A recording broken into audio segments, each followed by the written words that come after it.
Christ is King. This has been now a major issue and topic that has been sweeping through mainly conservative media lately. Wherever you look, whether it's YouTube or Twitter, for some reason, this has become a huge topic to discuss and argue about, and I want to address it a little bit here. So, the whole issue first came about with Candace Owens and the Daily Wire, or even before that.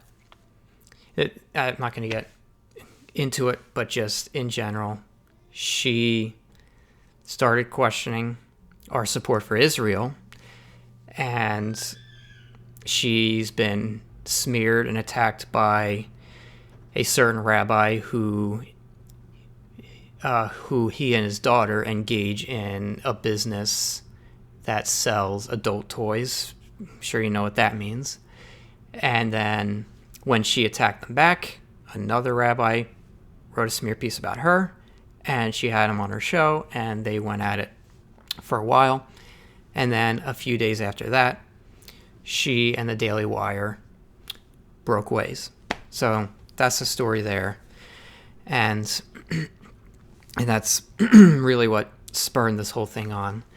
So the main focus of my channel is to promote an uncompromised Catholic/Christian society. That's why I'm a Catholic monarchist, because I believe that the best form of government that will provide us a virtuous and flourishing country, is a monarchy, for various reasons, because the way it is structured, the way authority is clearly laid out, and really its body of work is obviously not flawless. Nothing will ever be, but it's better than what anything else has to offer. If you're talking about, a democracy or anarchy, monarchy really uses authority, I believe, the right way that reflects God's authority. And that's why I am unapologetically a monarchist. And then I also want to distinguish. So, Catholic monarchist. The Catholic part is what's key. Without that, there is no point to this whole thing. Okay, that's the one I would hope that I'd be willing to die for if God called me to be a martyr for the cause. The monarchy part is pointless without that first part. If you said it was an atheist monarchy, if it was between an atheist monarchy and a Catholic democracy, there's no question. For me, I would choose the Catholic democracy, if that's even possible. And so I wanted to make that clear, is that the Catholic part of it, I will not compromise on. The monarchy part, we could discuss it. Maybe I'm wrong about that. That's my opinion. But Catholic part is not an argument. So it's common knowledge that the elites, the global elites, whoever that run the world, are anti-Christian. They clearly, you could tell by the laws that are passed, by the entertainment industry, or by the laws that are not passed too, and just things that they promote is in direct opposition to Catholic teaching, to a Christian society. And this is where things get a little more touchy. But who occupies many of these high positions? it is objective facts that ethnic Jews, whether they're religious or atheist, are major players in this group.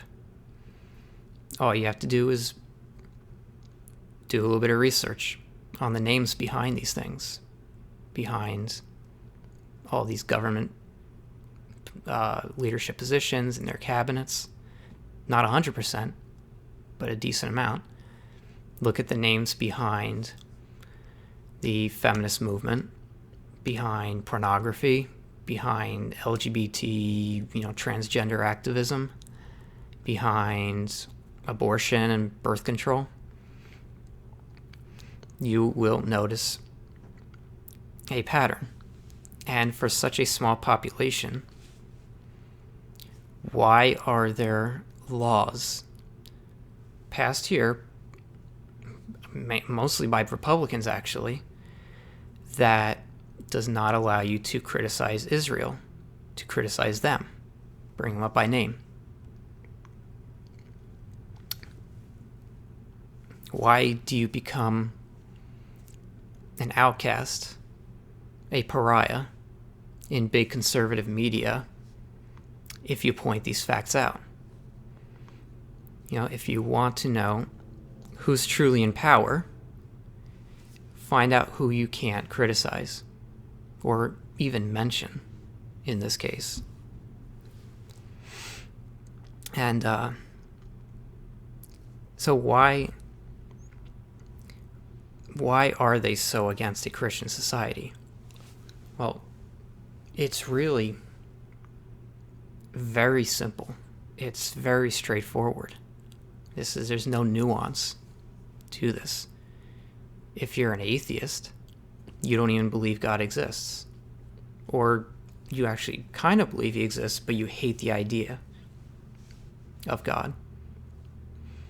And therefore, why would you not be against a society that worships God and uses God's word and implements it into law?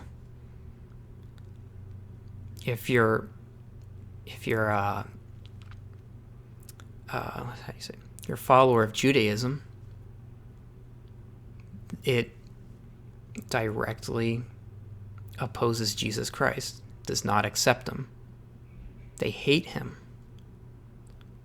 Why would they want a society that reflects his teachings? A society that says he is king? It's really not more complicated than that.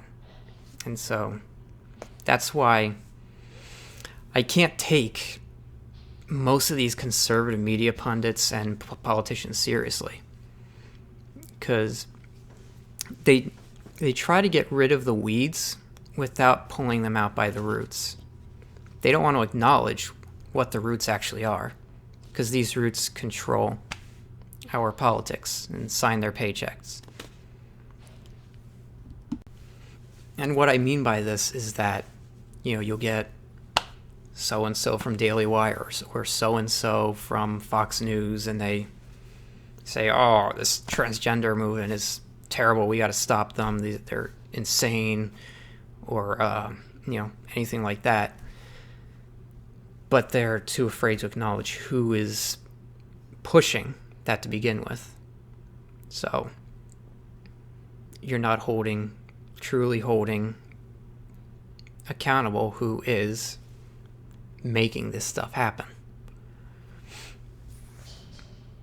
And really, the fact that conservatism at this point is pro-sodomy, the fact that they're willing to concede on some abortion restrictions, the fact that declaring the phrase Christ is king is anti-Semitic in order to protect a certain group, when the CEO of the Daily Wire admits that they would fire or not hire someone who is critical of Israel, yet Ben Shapiro is allowed to flippantly mock Jesus Christ.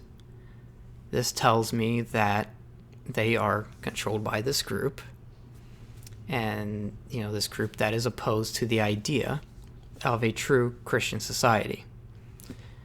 Big conservative media will platform, if you notice, crazy liberals who have crazy ideas and say, hey, look, we're debating these people, we're this crazy trans activist, blue-haired, college student. We're having them on our show because we love discussion. So we're going to have them on. We're going to talk to them and try to convince them that they're wrong. Try to convince some listeners that they are wrong. And it's just... But the thing is, there's one type of person, and if you see it, you just see it. There's one type of person they will just not have for debate, and that's the person that will bring these issues up. And why is that? Well, I think it's because they understand the idea of, if you let a person who has a very wrong opinion, if you let them just talk, they'll be their own worst enemy. Everything they say is they're just using against themselves because they're wrong and crazy.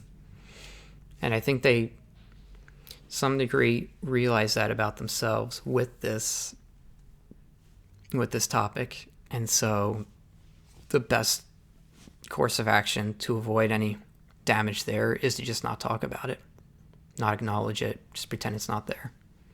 And it's starting to backfire on them. People are starting to notice more. And then I just want to end on this point. This is a holy war. It is God versus Satan. It's not God versus Jews. It's not God versus Muslims. This war is for our souls. No person is born inherently evil. Everyone has a chance to save their soul. And we should all want to see everyone save their souls, regardless who they are. I would love to see all these people convert. Seeing a Saint Ben Shapiro would be amazing. Seeing a Saint Jeremy Boring, Saint whoever else, a Saint Dave Rubin. This is the battle. And having a real Catholic Christian society to help guide people in the right direction is such a huge battle. Because it's a battle for souls, not for the battle of world power. And I just want to make it clear that it's not a hate for anybody. It's just, this is a pattern recognition, and these are people that we have to pray for. We should all be praying for each other. We all need that help. So that's really the gist of it. Everybody, unfortunately, there are some people that are fighting the war on the side of the devil. And we have to try to help guide them towards the good side, towards the winning side. And that includes anybody. And so that's really all I got to say about this topic. Christ is king. Nobody can tell you that is wrong to do, no matter the circumstance. It is a statement of fact. It is truth. He is the way, the truth, and the life. And so, on that note, that's all I got for you today. So, God bless. Have a blessed Holy Week and Easter.